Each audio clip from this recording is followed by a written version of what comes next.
All right, folks, I think we'll go ahead and get started. First off, a couple of thank yous off the bat. Thank you to the Embryville United Methodist Church for hosting us. We were looking for a spot down here in this part of the world to save everybody as much of a trip as possible, and they welcomed us. So we appreciate their hospitality tonight. Thank them for that. We also need to thank the sponsor of our meal this evening. So I better bring up the email so I don't mess it up. It's First Bank and Trust. Did I get that one right, Anthony? So Roy with First Bank and Trust, a lot of us know him and work with him in a number of different fashions. They were the sponsor of our meal, so the pizza and water, we want to thank them for that. He called me initially because we didn't want to be bringing food inside here. We didn't plan to have a meal. He's like, I'd really like to help. Can I do something for you? What about a meal? And so he put that together for me. So we appreciate First Bank and Trust sponsoring that for us this evening. Also want to thank all the speakers that we have, our specialists from UT for coming and visiting with us because they know a whole lot about this. And I don't know all that too much. So I'll introduce myself. I'm Adam Watson. I'm with the UT Extension Office here in Washington County in Jonesboro. I'm one of our technically 3 ag agents for the next 2 days. I say that because in 2 days, Anthony Shelton, who has been here for a number of years, is transitioning to a new position, a specialist regional position associated with cattle genetics and such. A lot of you know that from your involvement with Cattlemen's Group and everything else. So he is quickly going to be transitioning and doing less things like this and things more focused. We also have Michaela Phipps. Michaela, if you want to stand up, she's with our office. She's technically 4-H, but it's youth agriculture that is her focus. So our livestock groups, if you were at the fair, you probably saw her. And so she's very involved with that, and we're tickled to have her on board, a recent addition, but a great help to our office. And so what we wanted to do tonight is basically hopefully foster a conversation. And so I'll let our specialists introduce each other themselves. Some of them have already started doing some very specific things related to the flood recovery. I'll let them talk about that. And then after that, what I'd like to do is have you all have a conversation with the specialists. Because when you ask specific questions of myself or Anthony or Michaela, we're not the experts in this area. Certainly these folks are a lot closer than we are, but there's a lot of questions that even they won't know the answers to. But part of the success for them is figuring out what questions are they supposed to be finding that answer to. So that's why we wanted to have you all here tonight. We're open for that open conversation. And with that, Forbes, do you want to introduce yourself and talk a little bit about what you're doing? So, yeah. Well, good evening, everyone. My name is Forbes Walker. I'm not from around here. I'm originally from Scotland. It's actually my 27th year at the University of Tennessee, so I know a lot about Tennessee soils. I'm a soil specialist. My fancy title is environmental soil specialist.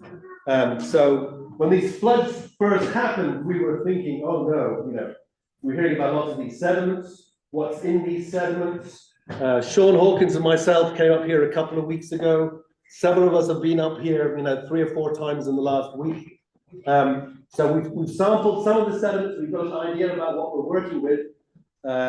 We've also started to look at what kind of things are going to be germinating. So Ali Bledsoe is my graduate student from Middle Tennessee. We spent the morning, at the station in Greenville, setting up a germination test to see what things are, what crops, what grasses, what vegetables are going to germinate.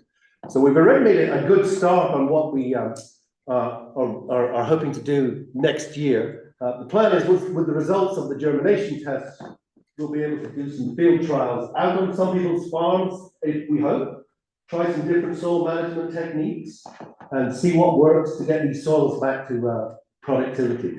I will tell you, when we first pulled the samples, Sean and I were thinking, we're going to have some really low pH materials. There's going to be no organic matter. We're going to have lots of sand deposits. We've got silt deposits. And I'm sure those of you who have had flooded fields have seen that closer to the river you get these sand deposits. Further inland you get these silts. These silts are drying out from the top, they're still kind of wet at the bottom, you can't get on them. So we're trying to understand how we might manage those soils. But surprisingly, the first group of soil tests that we got, and we just pulled a soil sample as we would have pulled a soil sample on a field, sent it to our lab in Nashville. We were expecting really low pHs. pH came back 6.5. So the pH of the first group of samples we've had, that's a kind of ideal pH. We don't need to modify that. In terms of nutrients, we were kind of low in phosphorus, low to medium in phosphorus, low in potassium, but that's to be expected. And so, we don't think you really need to be, unless you're growing some of the higher value stuff, to be putting fertilizer out yet. The nutrient content, we're low in boron, which is to be expected, but we've got a decent quantity of copper and zinc, which is what we need as micronutrients. The biggest surprise to us was the organic matter content. So in the silts, we had 6% organic matter content, and in the clays, we had about 2% organic matter content. We did not believe the results.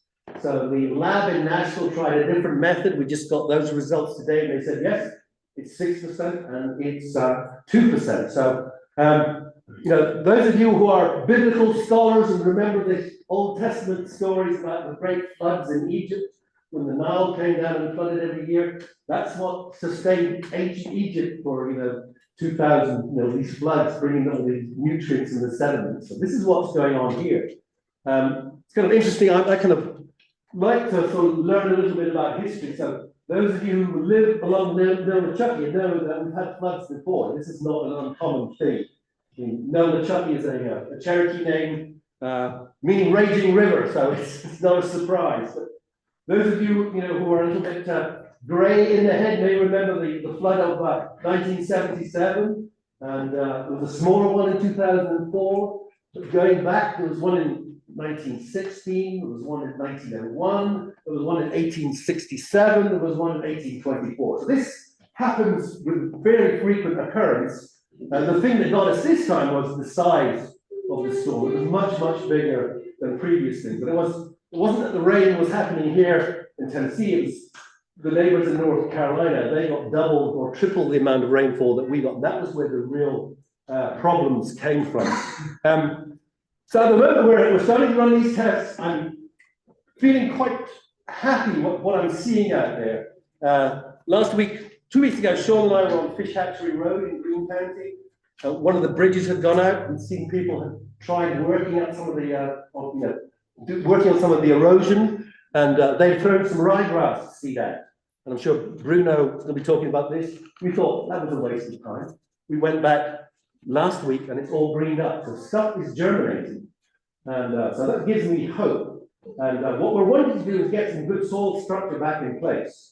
And we need roots, we need organic matter. It looks like we've got the organic matter. So I'm confident that we are going to get some of these soils back to productivity. Obviously, too much of a good thing is when you've got 6 feet of sand, that's a big challenge. And some of our neighbours here haven't got 6 feet. That's a challenge. But some of the lesser deposits, I think we can work with that. And I'm looking at some of the silts; they'll be workable. So that's all I have at the moment. In terms of what do we do now, I've got some concerns that these siltier areas, and these silts are the ones where you see the big cracks on the surface of the soil with the big. So I've got some concerns if they start to see more rain, we'll see some more erosion.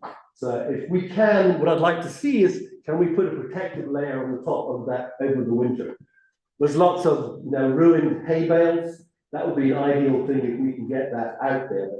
The question is, can we get equipment on there, or are we able to blow it on? But that's the kind of thing I'd like to see. And then, based on some of the work we're doing at the station in Greenville, we'd then be able to say what's going to germinate. Can we put fescue out? Or we have to put a combination of things. So we're trying all these things. We should have those results pretty quickly. In the next 3 or 4 weeks, we should have something, and we'll get a publication out. One thing I will add is we have our soil test lab in Nashville has actually put now an extra line in there, things when you submit a sample, you can tick a box and say this is some of the sediments, because this is what we want to start getting more information on.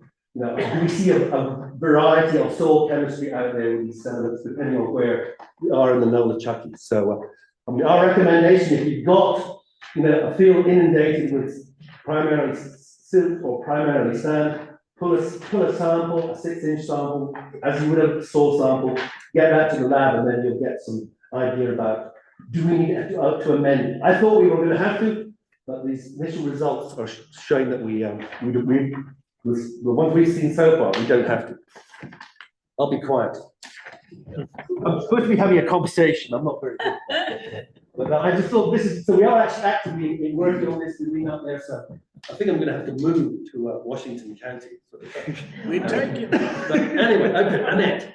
All right, good evening, everyone. I'm Annette Wazlacki. I'm the Vegetable Extension Specialist for UT. And we're in vegetable country here in Washington County. How many vegetable growers are in the room? Just to get an idea. All right, a few of you, that's great. So every situation is going to be different when we're talking about flooding and what your situation was right at your farm. And that's really important. And we want to be here for what you need from us and make sure that you're getting the questions answered that you might have and that are particular to your situation. So vegetables are great indicators. They're included in this germination study. And we're looking at a lot of the vegetables that are important in this area, like tomatoes and peppers and pumpkins and watermelons.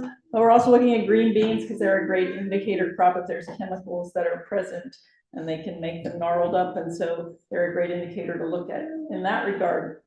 I'm also the produce safety lady. So that's a concern. We have a flooding event like this because everything and anything is in that water, right? So we want to make sure that any of that produce that was underwater, which it's been a month now, so it's not going to really be still around, but none of that gets in the human food stream. If there is a flood in the future, same thing applies. Anything that's totally covered by floodwaters can't get into the human food stream. But then we want to think about longer term after that. When you start to get in those fields, you want to make sure that you think about buffers between flooded fields and non-flooded fields. And generally you want to have enough room to turn your equipment around without getting into an area that might have been flooded, that might have some sort of contamination. It's still very early stages for all of this. So we're taking a lot of information in and it's really on a case-by-case basis. So happy to be here tonight. So if a field is totally flooded, can they do tomatoes on it next year? Well, that'll depend a lot on the soil and what we find in the germination studies. But the question was, if a field was totally flooded, can they do tomatoes on it next year? And some of those questions are some of the things we're trying to answer with these germination studies. And I would say it's still a little early to tell, but we'll see. And again, it's going to be on a case-by-case basis exactly what that field might look like. So my name is Sean Hawkins. I'm a civil and environmental engineer. In fact, I work as an agricultural engineer now. One of the things that I have a lot of expertise in is water and wastewater treatment and water quality. So in addition to the work that I'm doing with Forbes, we're fielding a lot of questions about water quality in the river and also about the quality or the contaminants that might be present in some of the deposited sediments. So I think that one thing that we're doing that's very important, and Allie is leading that. She's really short. Especially when you're sitting down. Yes. In effect, we're doing a bioassay, really. So I've been getting questions about herbicides and pesticides and the potential for that to create problems with vegetable production. So I like what we're doing already because, in effect, it's a bioassay. If we have questions about herbicide and pesticide residues or other harmful substances, we'll see that in the growth studies that we're doing. One thing I want to mention and follow up is on irrigation water. If any of the irrigation water touches a plant, the above ground part, and especially what's being marketed, then if there's a reasonable expectation that there would be bacteria in the irrigation water, you're supposed to test that water. And you can test it for E. coli. Now, I know a lot of the tomato production systems they have bill pay. And I don't think that that would really be necessary for them, in my opinion, to do that, but that's something to be aware of. And it's something that you might just want to do anyway to make yourself more comfortable. There's a company in Knoxville called Microbat. For less than $100, you can collect the sample. You have to keep it cool. You have to keep it on ice, and you can take the sample down to them, and they'll run the sample for you. There's also, I think there's one in Johnson City too. you said it was closed. I was gonna say, I'm not sure they're still open. Oh.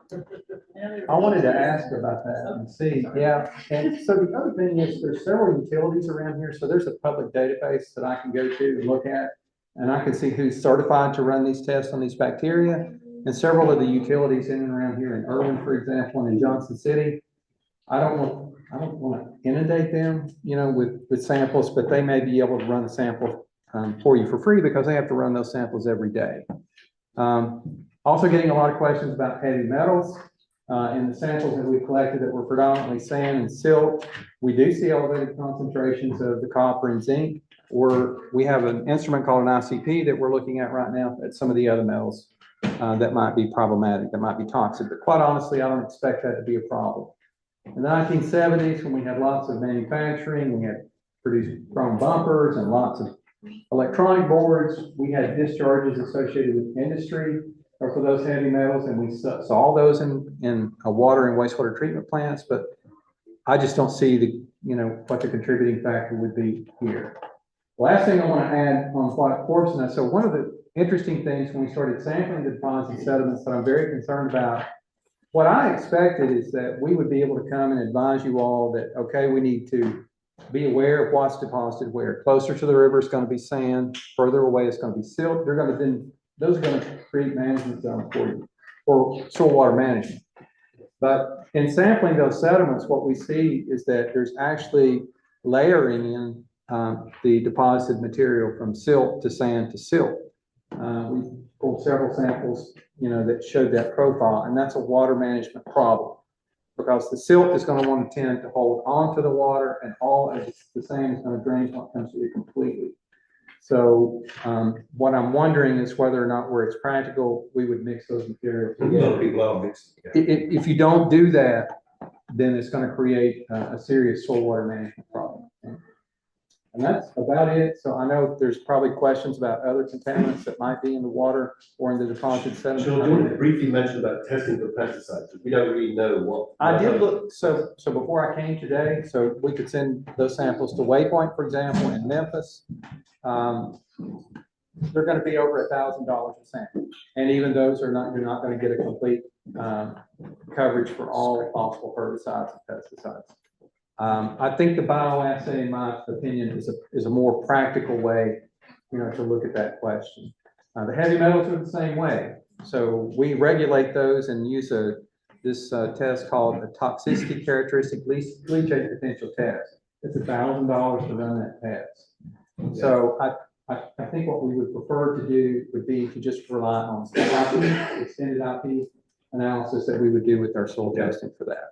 And when you talk about bioassay, we're basically talking about green beans are very sensitive. So the green beans are really the most sensitive, right? So, and that was what I came prepared to recommend, that we do that. We're already doing that in the greenhouse. So I think that's a good substitute for, spending lots of money sending out various samples for the herbicides and pesticides analysis. And that's something anybody can do here, they can take some of That's that correct. soil, put it in a cup. Very easy. Stick a green bean in there, if it grows up well, that you don't have an issue there. And you might So that's a include, good indicator of other things you might want to grow later on. I didn't mention, sorry to put it on your time, but if anybody does want to plant a fall crop and you were flooded, the recommendation is you wait 60 days from a food safety perspective before you go back in that field to plant again. So I know we're in prime fall planting time, so just be mindful of that if you are going to go back in with some sort of fall crop. And Sean, can you talk about wells? yes. So any wells that were inundated, our recommendation is going to be that those wells be shock chlorinated. So it's not a difficult thing to do. You just have to obviously be able to douse it. And if anybody has questions on that, we'll cover that tonight. how safe is our tap water? So is there still a boil warning? Still water? Is it tested? So, I don't know. so water, so normally, let's take away what happened. Yeah. It's tested extensively, yes. And there, you must have a 2 part per million chlorine residue at the end of the tap. So what the utility does is they go to the furthest tap, they'll go to that location, they'll pull a sample, I think it's every month, and they'll look and make sure that they have that chlorine residual there. We do not have that right now. That's why there is a boil warning, right? Because of that concern. I think that's about it. I'll let Bruno go. I think he has a question. Oh, If you're, yes, sir. Giving your cattle tap water, is there anything in there from the tap water that can hurt your cattle that you know of, or has there been anything reported, or? Well, let's talk about the spectrum of what, if we were saying we're gonna make formula with this for an infant, Right. that's one level of concern, and I'd say absolutely not. For cattle, they gotta have water. And so I mean, I guess my opinion would be that, that you should be able to use the tap water. If there is a boil warning in it, that, I suppose it, the prudent thing to do is bring the water. But that's very labor force. They drink a lot of water every day, each one of them. So it might be possible to shop chlorinated. I don't know whether that'd be practice. So do you have water set up? Yeah, when that happened, the flood did happen, I get my water from Fort Shelter and Killings. My cattle, I had 18 heifers. Okay. And I had them by themselves, I always watered them. Right. And when that happened, the water, they quit drinking water. They quit drinking the water? Yeah, and the water had a funny looking film to it. Yeah. So I pulled them out and took them off the film and put them in the pond. Absolutely. Yeah, they shouldn't drink that. And I bleached it, cleaned and cleaned and cleaned. And I run the water, which I hate that today, but I run the water for 48 hours to hose. And because I don't have to help anything wrong, but sure, it help hurt nothing. I think it would help. So that's a common thing that the utilities do anytime they repair a line. They flush it excessive. And the ideal there is to get, any contaminated water that's out. I think that if there's any odor or any film, or if there's still a boil warning, then I think they'd be better off, I guess with it. Now, was your pond, was it inundated? No, it was, Okay. Yeah. Yeah. We have had some, people talk about horses and things like that. And our recommendation, if you can move the animals off that formerly flooded field for at least 30 days, the longer the better, that's the good thing to do. There may be some potential pathogens in there, but nature's gonna take care of those things. So I'm glad you brought that up because I'm getting a lot of questions about bad bacteria in the deposit sediment. So, when we, at wastewater treatment plants, we produce a product called biosolids, and we land apply that biosolids on agricultural lands. And the cutoff is 2 million colony forming units, per gram. And that's significantly reduced, obviously, but the measure that we put in place for areas that are drainage, we can still land apply those biosolids. We have an exclusion period of 30 days. So what Forbes is recommending there is backed by the science that goes along with making biosolids a safe product to land apply. So I do think it would be prudent in areas that were inundated, if you can have this period where, you're not making any, use of it. I think that gives the bacteria time to be consumed by other bacteria within the soil, which is exactly what happened. Plus it's drying out. So that process of drying and moistening, the enteric bacteria, the E. coli, which is what you'll measure if you send off a sample, they just don't survive there. They survive well in us, right? They don't survive well in the environment. So that's the reason, but that's a good recommendation. I reckon in the spring, we probably ought to have it.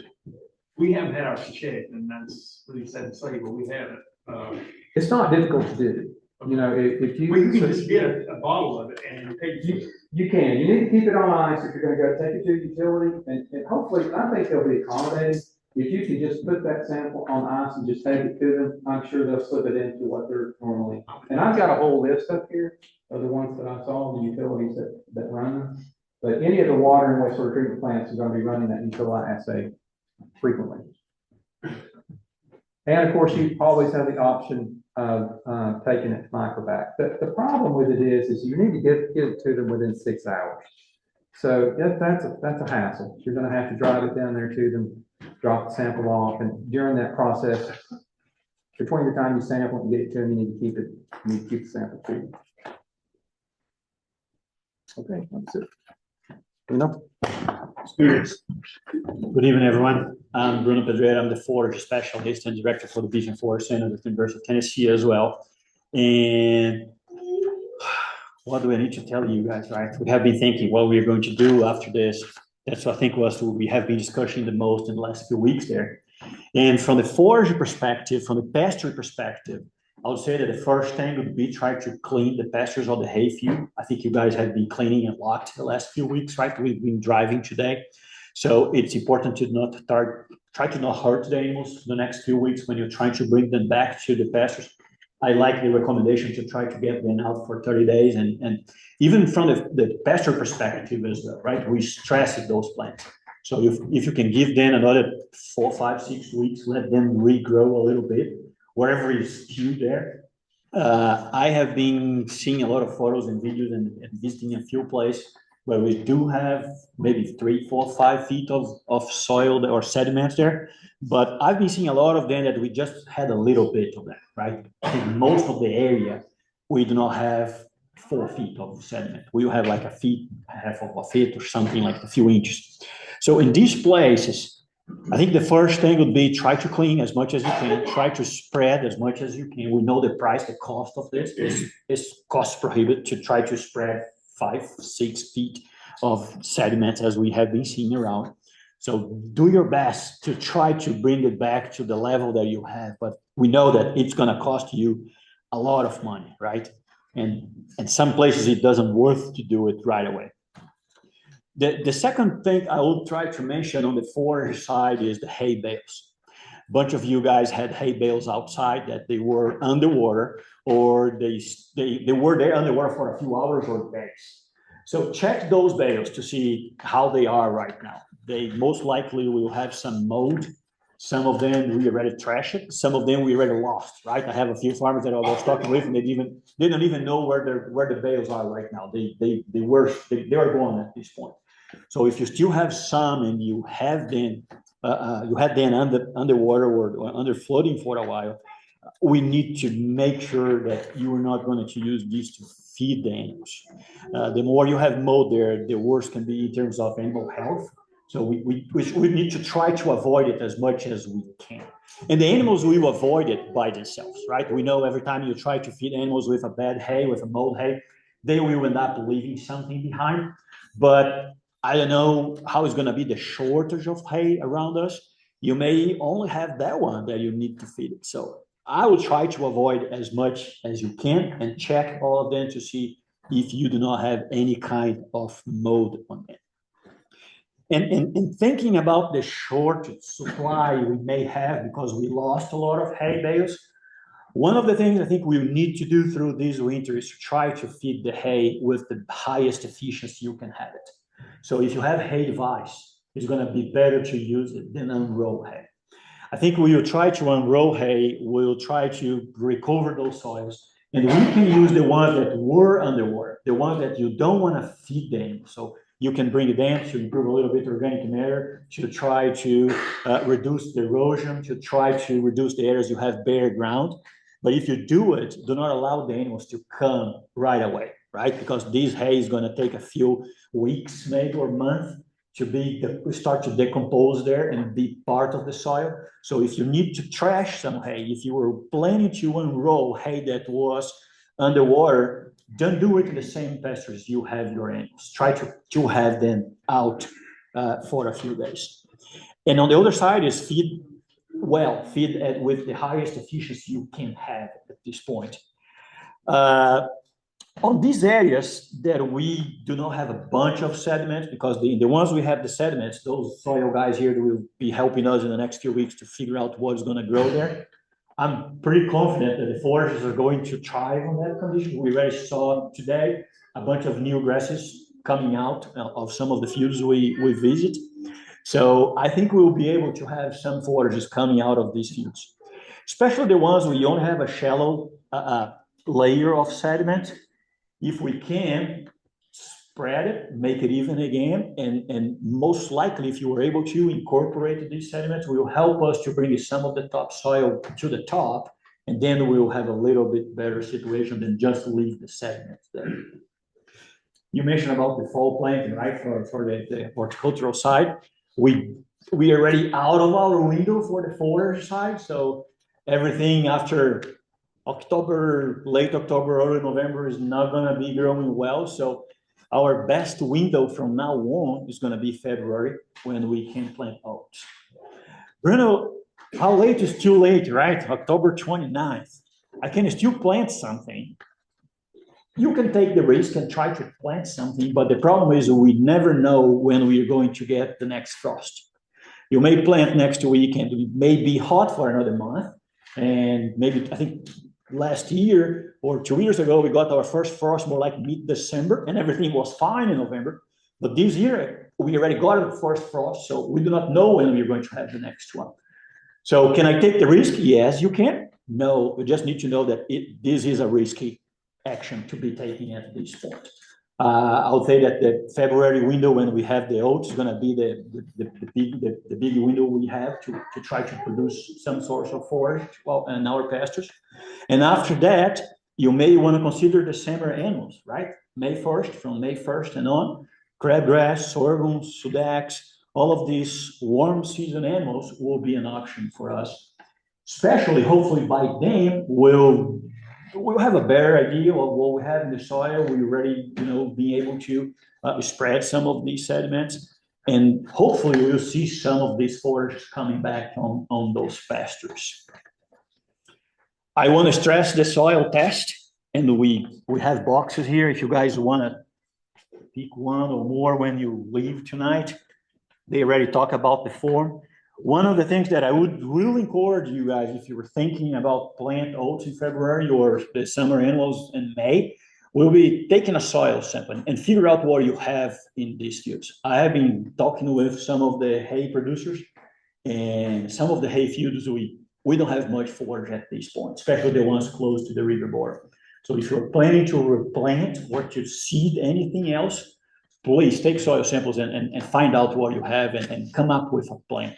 I'm very glad that you got good pH, because if you need to correct the pH, it's gonna take even longer, right? Soil pH in the soil, if you need to change it, you've got to apply lime.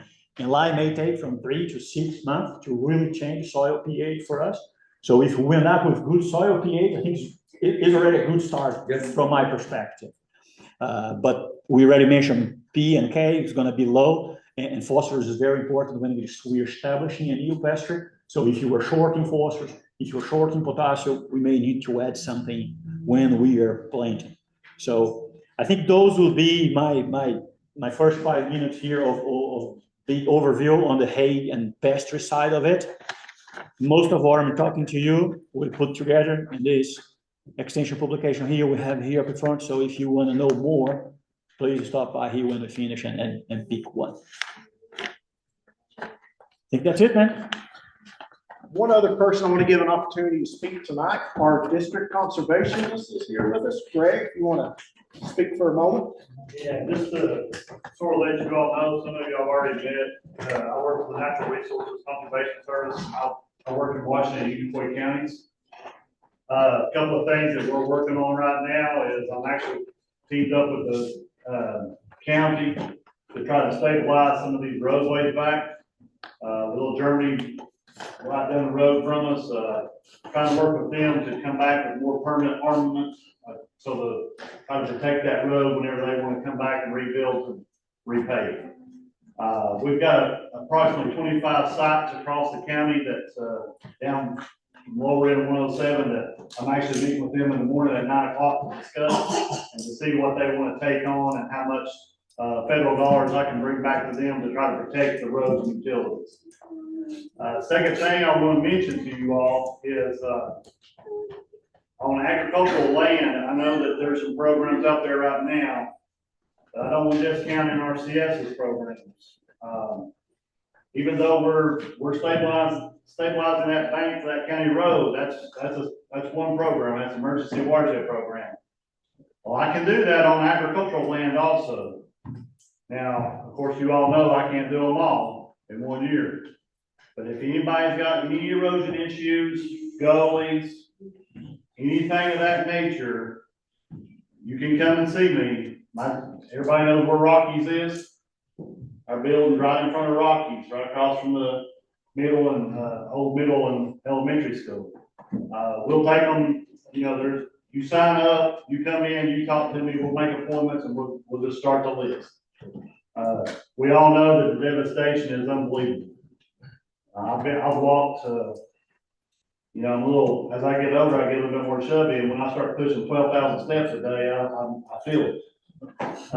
So please, be patient with us, let us, we are here to help, and we'll take time with the federal government and the processes that they use, but just know that I am there, I've got a staff. If you have any of these issues out there, come and see me, call me, we'll make an appointment, I'll come visit you, we'll see what we can help you with. Does anybody have any questions for me, anything that jumps out at you? Well, highway 81 or. So Highway 81 is a state road, so it'll fall under TDOT's responsibility to reestablish that. I have not heard one way or the other how they're gonna repair or fix it. I heard the bid was supposed to went out, and they were supposed to start it this week, but I don't know how true that is. So I did hear, through the grapevine that the governor actually, they're pushing to expedite some of these bridges, and sort of waiving some of the regulations with them as far as environmental and so forth. I've not heard the bid go out, but that will be a TDOT road to be rebuilt. When you say the Corby Bridge, is that bridge? I've not heard anything on those two. From what I understand, they were two, and I don't know the names of them that was expedited. Taylor Bridge, they're working on. Well, I'm assuming maybe Taylor. Yeah, they're working on it. Yeah, so I'm assuming Taylor was one of them, and I'm not sure that. Kinsler and Green County. Those two will be completed on the 23rd. Yeah, but for people that need some. Yeah, you're way down the valley. Yeah. Understand. Yes. I don't know about tracking total traffic, but I know local traffic, car traffic is going to go. I did hear that. I-26 in Irwin's gonna be opened up tomorrow for essentially local traffic. Could we get your telephone number? Yes. Yeah, let me give you my contact info. You got something right. I'll give you my email and then I'll give you my office work number. So my name is Greg. It's Greg, Greg, .Quillen, Quillen, at USDA.gov. Phone number 423-753-4441, extension 3. Would you repeat that? Yep, 423-753-4441, extension 3.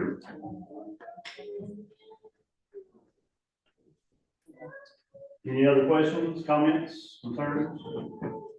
I have a question. Yes, ma'am. I understand the erosion is bad. We've got a lot of trees that floated in on us. Do y'all offer any help about that? So are you talking about farmland? Yes. So yes, they are assistance through another program for that. Okay. Give us a call. So I'm seeing that, like, assisting homeowners, is there any assistance for farmers who lost equipment that maybe wasn't insured or I don't know of anything that covers equipment. building So those will be classified under, what I'm hearing, and I don't know this, we don't USDA does not cover those. From what I understand, some of the insurance companies was covering structures. That's why I was told that they was not covering machinery. Would that include fences? No, fences is included with us. So you have to. Yes. So how many of y'all have reached out to the Farm Service Agency or FSA office yet? I'm seeing some hands. If you haven't, I'll put that as a high priority. That's a sister organization, if you will, to Greg. And what is that again? It's the FSA office. It's in the same building, same phone number, 4441, extension 2. So, both of those organizations. So people very often come to Extension looking for cost share or money. Extension never has the money. We're educators. But what we do is we point people to both FSA and NRCS. So those are two organizations. If you're an ag producer and you have not reached out to them, not had those conversations, I strongly encourage you, because they do have dollars related specifically to the ag world, and they're going to have the most things applicable. And absolutely, obviously, continue working with FEMA. They cover different things. But if you're an ag producer, you need to have a conversation with the FSA and NRCS office. And let me brag on them a little bit. All these disaster programs that they offer take someone submitting the application, bringing in the county committees to vote and doing all that. They were doing that as these disasters were happening. So they were on the ball. They were in front of, they knew what was coming. They were doing everything to get everything out there as quick as they could. So I want to compliment both the NRCS and FSA office for their efforts in getting these programs in place as quick as possible. We were at a meeting the other day, and some state level NRCS folks were saying, we're trying to offer more programs. So even if you're only so far today, keep in contact with both those offices, because they are trying to do as much as possible. They understand the scope and breadth of what has happened here, and they're looking to get as much assistance as they possibly can. It's going to be a long-term process. And sadly, it's a government bureaucracy, and sometimes those wheels turn slowly, but they are working towards it. And at a county level, we've got very good people in our corner. NRCS, Natural Resources Conservation Service. Yeah, just remember, we're the federal government, we're local too. Yes. I spent 32 years doing this, and, I know there's a lot of law sitting in this room right here, but, personally, for me, I actually live in Kingsport, but, it's gut wrenching for me to spend 32 years trying to conserve all this soil and watch it disappear in 24 hours.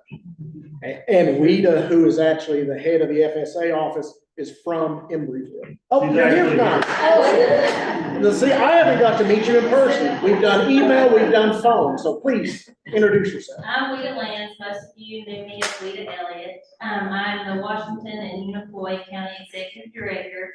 I've spoken to a lot of you already as far as ECP goes for debris removal, things of that nature. If you haven't called us, go ahead and call us. We're already taking applications well into the end of November. The deadline for ECP, that's one in particular that I'm sure if you are trying to restore your cropland you're interested in, that deadline is in June. So they've given us some time, but definitely call us as soon as you can. I'm sure most of you have taken pictures. Keep all of that, and when you come and see us, we will assess your situation. How do we get in contact with you? Same phone number, except we're extension 2. Okay. 753-444. So you're with FSA? Yes. Okay. And we do have a handout up here too that kind of summarizes some of those programs, so you can walk away with something that might jog your memory later. Is there any help on total loss of soil? As far as hauling something back in? No. We had a lot of soil in the acreage, I'm not sure of right now, but about 23 acres, I think, that totally disappeared. So we were growing strawberries on that, and it just took the whole patch. Yeah, so I do not have an answer for that. Don't even know exactly, and I've seen some of that even all the way down to, or a cop road. That's where it happened. Okay, so I've been on that property. Yeah, I do not have an answer for that, for the simple fact that I don't even know where to start to bring it back. yeah. The erosion side, the tree side, we do have practices, you know, we have a practice called our parent forest buffer, where we can help assist you establishing trees back. You know, we've lost all of our buffers along the Noachek, a lot of them. But to replace what is just totally gone, I don't have that answer yet. I don't think it could be replaced, but, I just wondered about help as far as, property taxes and things like that. Is your property line gonna change after this flood? So I actually talked to one of my coworkers. One of my coworkers, used to be a land surveyor. Yeah. And, you know, this is a paraphrase, non-legal answer. I guess my official answer is you need to talk to water. But according to when he was surveying, the property line was designated. Yeah. And whatever left, you lost, and whatever your neighbor got, they gained. That they're not, if we wanted to do something on that property that's been washed out, if we wanted to do something there, can we legally do something? Like what are you? Like Well, what's something? if we want, I guess what I was thinking is, no, we can't replace the soil, Okay. but we could possibly put a tree line, you know, to try to help hold the soil. Oh, yeah, there's no problem with planting trees Yeah. on that. And like I said, I may even have some, long term, I may even have some help to help you with that. Okay. So for all of us that have the river property that got reassessed with our tax values, who do we contact and are they gonna do anything about next tax year with the values of it? So at the Farm Bureau listening session, there was some conversation about that. And there was conversation that at a state level, there would have to be legislative action for tax abatement. But there were conversations that if there was a special session called, it would happen there. If it didn't happen there, it'd be looking to after the first of the year. Your elected folks are well aware of the situation that was specifically brought up in that meeting. That's the extent of the information I have on that. But I would say, you know, maybe reach out to those elected folks and make sure they understand how much of a priority that is for you. What they said is because this happened after September 1, the taxes are set what they are for this year. There is no way that they can reverse that, but that they could take action to look at some sort of rebate or abatement because of what happened. So kind of like when you lose property and your neighbor gains it, what about a new survey? Like, is there any programs where somebody's gonna pay for a new survey? Because surveys aren't cheap. And a lot of the old surveys are now gonna have to have new deeds with, you know, the latitude and longitude instead of the old rock by the tree of Malone property, you know? So how, I mean, is there gonna be anything like that to get people's property lines back? Because I see a lot of trouble coming with that. Well, and I would say I don't have an answer for that. And so that may be the sort of thing that's a conversation that with folks that be outside of this room tonight. So I think it's a valid concern and certainly one that we probably need to keep in front of mind for folks. So good conversation. Did Irene Hepler sneak in on me? There you are. Irene, do you want to mention the upcoming application period on TAEP? So if any of you haven't had the chance to hear, your fantastic extension agents, including Kathleen, who's not here too, they sent some letters and they were heard. So we got an extended period from December 2nd to the 6th. It is a Monday through Friday to do any ag enhancement applications you were not able to get in.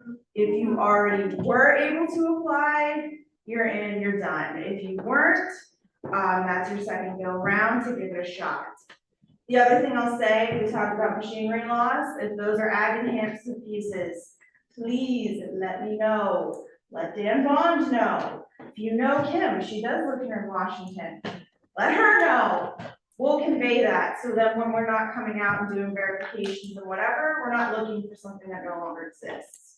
That way, we're getting that updated on your documents out in Nashville, and, if there was stuff that's damaged, same thing, take tons of photos, let us know. We'll start working on updating all your files and stuff like that for repairs and everything else. But that's really all I have. Any questions? Will you tell us again who you with?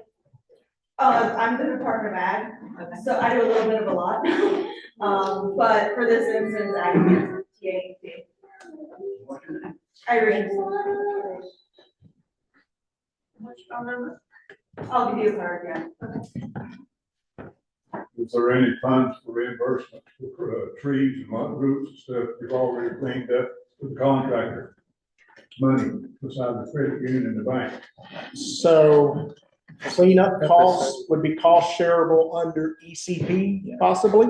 Yes, as long as it is on cropland. So. Well, about pasture land. Yes. Yeah, so that's the FSA office. You need to reach out to them. I want to see them tomorrow. Excellent. Dana, did you have a comment? Adam, we're gonna question over here. Yes. Primary residence, beautiful Washington. That farmland, damage in Green County. I think Green County might be the fifth district. Do you have to go to the Green County FSA, or can you get help in Newport County where you live? Pay taxes there also. Pay taxes everywhere. So if FSA and NRCS, is that based on location of farm, based on home residence? What's the? We have a location in Jonesboro, across from the Jonesboro Elementary School. Right, and that covers Washington and Unicoi counties. Greene County properties would be In Green County. in Greene County.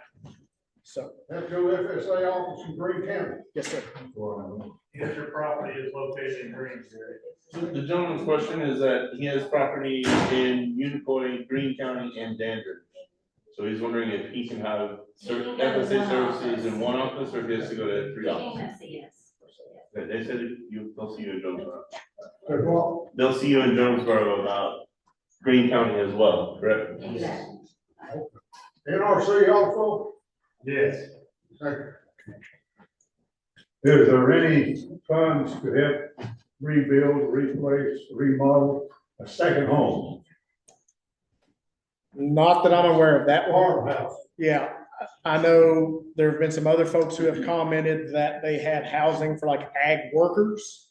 And FEMA had said that wasn't their programming, but to my knowledge, there is not any program currently that covers that. Anyone feel free to correct me if I'm wrong. At the listening session last week with the Farm Bureau,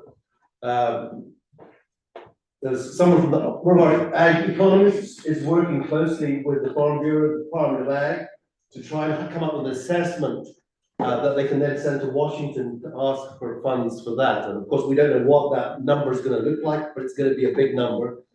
And I think it's going to cover us not just damage to agriculture from those funds, but it sounds like that kind of process is in motion. So it sounds like stay tuned possibly. So what is the best way for us to get this information, to get the most recent information or the most accurate information that becomes available? I'm glad you asked that. I think you're a shield for me. So I was thinking, how do we capture contact information for folks and make it easy for us to continue this conversation? Because it isn't a one meeting sort of thing, obviously. So how many of you are familiar with the Remind app? Schools use it sometimes, and so what it is, it's a way where just by text message, we can connect. What's neat about it is anonymous. So if you participate in this, I won't even have your phone number. But what you will get, I have the ability to send out a text to you. So if any of our specialists release a new publication, if we want to have another meeting or something like that, you will know about it. You don't have to worry about seeing it on Facebook, catching it. from a friend or seeing a flyer at the farm store, you'll have a direct way to get this sort of information.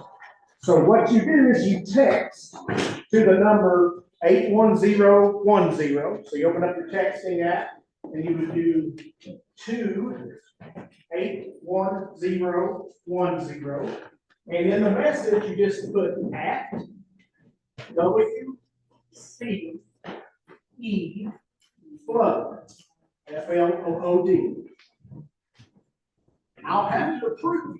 It'll probably go down here, right? What you say? I got it right here. So you would text to number 81010, so 81010. In fact, you're welcome to take this with you. And you just, in the message part, you put at WCE flood. So what I'll probably do is put in contact information for the FSA and NRCS office. So if you're worried that I get that number down correctly, you'll have that. As we have information coming out of the quick and dirty research that's happening, as well as the more formal resources that are being put forth, we'll have that in there as well.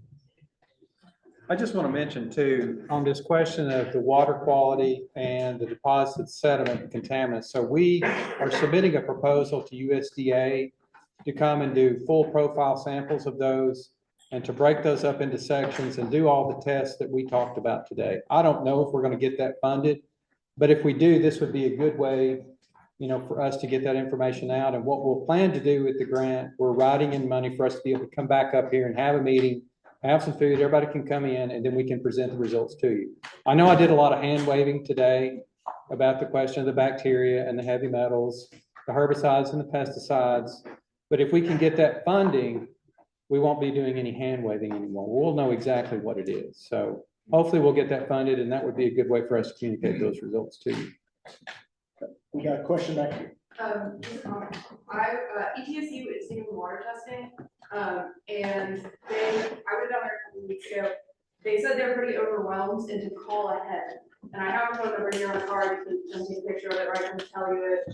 It's 423-741-4726. And if you want a picture, I'm over here. So is that the Department of Environmental and Occupational Health and Safety Systems, the lab there that? That is what it says. Okay, okay. So I did want to mention that also. I forgot to do that too. I'm sure you are overwhelmed, but that's just aqueous samples, right? It's just water samples that they're processing. Just water. Okay. Right. Thank you. And that's exactly why we need this to be a two-way conversation. I got a question. Yes, sir. Say you got this real beautiful field and it's worth $100,000. Now it's a rock pile. Will the taxes change on that, your land taxes, or they stay the same, or? I don't have that answer. I think that's part of, you know, talking with your local officials on it.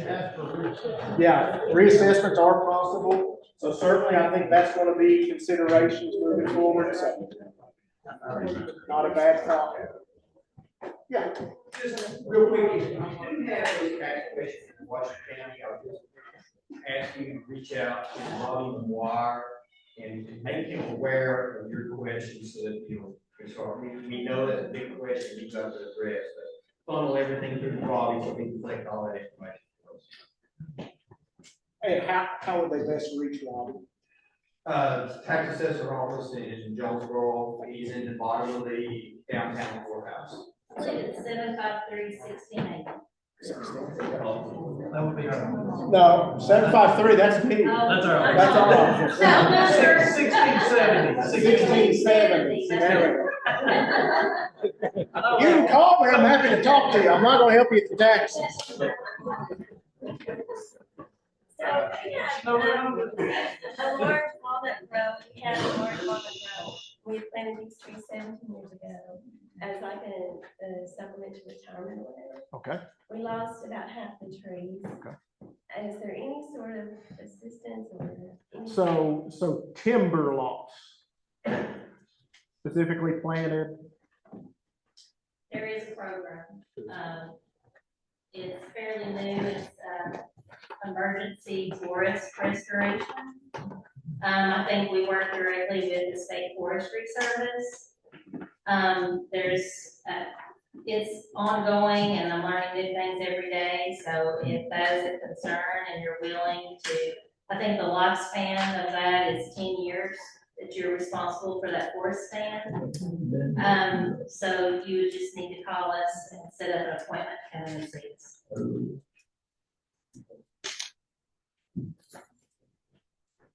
Yes. Meeting today, so I can first answer that. From, what we found out earlier, there is a forestry restoration program, cost share. The app is through the Forestry Service. We have emergency phones for that as well. So, and I'll introduce myself while I'm up. I'm Natalie Meeks. I'm from Texas. I drove in yesterday so that I could, just kind of, first of all, let you know, we're with you. We're with you. Y'all were with us when we had our fires, and we're with y'all. So I represent Cattle Mafia, which is our advocacy program, and we are ranchers helping ranchers. Also represent the I Am Texas Slim Foundation. We have been accepting donations, and I've got, I think, over 500 bales of hay. And we're coordinating that, getting it here for you. So the Beef Initiative is another group, and beefnews.org. So if you have needs for immediate things, and I know a lot of these things are things that we can't handle, but we've got coats, we've got some dollars, we've got jeans, we've got protein cubes and feed, hay, things like that. So I'll be turning around, going back to Crockett and Crockett, Texas, and then coming back to you guys. So if you want to talk to me, I'm here. I will put you in the system where you are, what you need, and we'll do the best we can. So that's a good segue for me to mention some of the ag supply outreach that's been happening in our area. Gray Fairgrounds, Ring County Fair, Cobb County Fair, and actually some other satellite locations happening too. Hay, feed, fencing supplies. It's not enough to make anyone whole at this point. That's not the intent. It's that emergency supply. So if you're unaware that those resources are available, talk to myself, Anthony, Michaela. We can help you with that. Washington County Cattlemen's, Farm Bureau, the fair. We've had a lot of help with that. That's not only an extension project. It's been a lot of helping hands on that. So if you do have those feed needs, hay needs, we've got some resources to help on that right now. So, any other questions? Just comment, Rebecca Alexander, state representative for this district. And just to let you know, we are working on the tax issue. It will be the first thing we do when we go back in session. I will talk to Robbie McGuire and talk about resurveying some of the property that's been gone and reassessing. I'm sure that will all take place. Second of all, one of the most important things I can say is this: make sure you document everything you have lost on your farm and submit it to the Department of Ag, because Commissioner Hatcher has assured me about the trip to Washington that they're making with all the commissioners, North Carolina and South Carolina and Florida, together to go and ask for something. But what they want in their hands is a list of everything we have lost in Washington County, for example, or Unicoi County or Carter County, so that he has something to go to Washington with. So please make sure you document every tool, every tractor you lost, every hay baler, all that. To the Department of Ag, you can find Commissioner Hatcher or Deputy Commissioner Jeff Aiken. You can send it to me if you want to, I can give you a card, I can get to them too. Any other questions? Well, so are you going to share the contact information for ETSU's lab? Yes, I will. Okay. I was gonna say, I will share that contact. It's $40. I looked it up. It's $40 for that E. coli test for your well. That's very reasonable. You might have to wait a couple weeks, if they can't run it, but that'd be a good place to send yourself. Take it to them. I just want to say, I have a comment. I appreciate that the YouTube extension and the ad guys are here. It seems like you guys have a really good plan. You got some long-term deals in motion. I think we're dealing with a lot of like nuts and bolts stuff, kind of boots on the ground problems right now. And some feedback that I've heard is that I've got to word this the best way. A lot of this stuff is flood-prone area. We're dealing with flood-prone places. Of she talks about the history of the floods in this area and stuff from 1977, 1910, also. The flood in 77, 600 gallons, 600,000 gallons per second. This one's 1.2 million. So the things that flooded, weren't supposed to ever flood. That's what we're dealing with. So I think if you guys could be our representatives, from what you've seen, boots on the ground, and that kind of feedback, that this is pretty historic, and it's easy to say it's historic. I think everybody's here because something that flooded that was never supposed to get flooded. And I think that that's part of the story that needs to be told elsewhere. That's kind of what's being done with it. Well, and as it's so extraordinary. Floods along Noachukki are not new. This level of impact is phenomenal. Yeah, just so that you know, yesterday I was in Murfreesboro at the state floodplain task force meeting. This is a new initiative. It's the third meeting they've had, and mainly it's been kicked off by the folks in West Tennessee, but it was the statewide representatives. You name organization was there, but this is really, we are getting more and more used to floods, and it's not just in East Tennessee. The Nashville flood of 2010, 2014, Waverly 2017. Everyone's becoming aware of these things are happening, and the state is paying attention and starting to put plans into how do we build resilience into the system so that when these things do happen, what can we do? And I agree. The size of the flood that we just had was off the charts, and how you could actually, handle that, but there's a lot of us thinking about how we actually work, amongst ourselves to work on that. So this is, you're not isolated. And I was talking at that meeting yesterday saying, going back to East Tennessee, today, and we've got things going. And so your voices are being heard. And the information overload is crazy. Like you said, boots on the ground, and you're out here trying to save what you can. I don't have time a whole lot of times to sit there and look for information. Like if it doesn't literally just drop in my lap or somebody just tells me, I'm missing a lot of stuff. So when you send out this text, deadlines is important. The assets that are available that we need to apply for, that's important, because when you're out here and you're doing the work, you don't have an advocate that's going and doing this stuff for you, and you can't be two places at once. Loud and clear, I hear that. And that's, some people said, why do we have this meeting now? Once a month. People are able to breathe a little bit now. And that, it's like, well, why didn't we do this 2 weeks ago?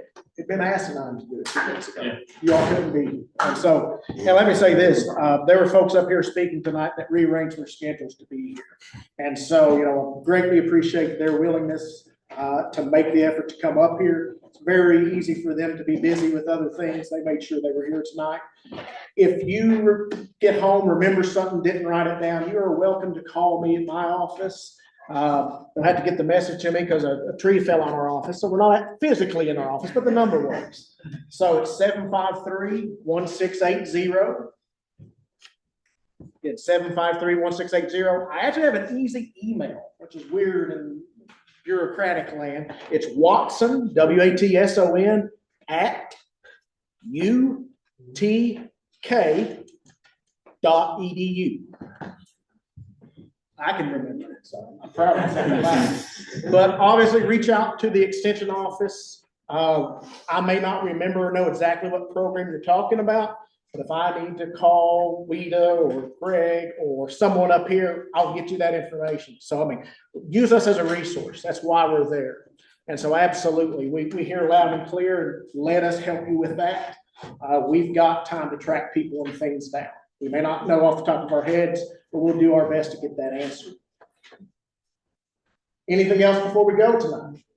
We got about 20 pizzas out there that need to go home with somebody else.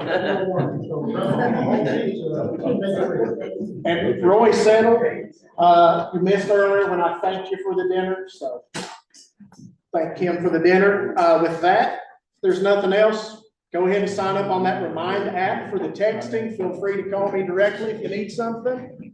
And thank y'all.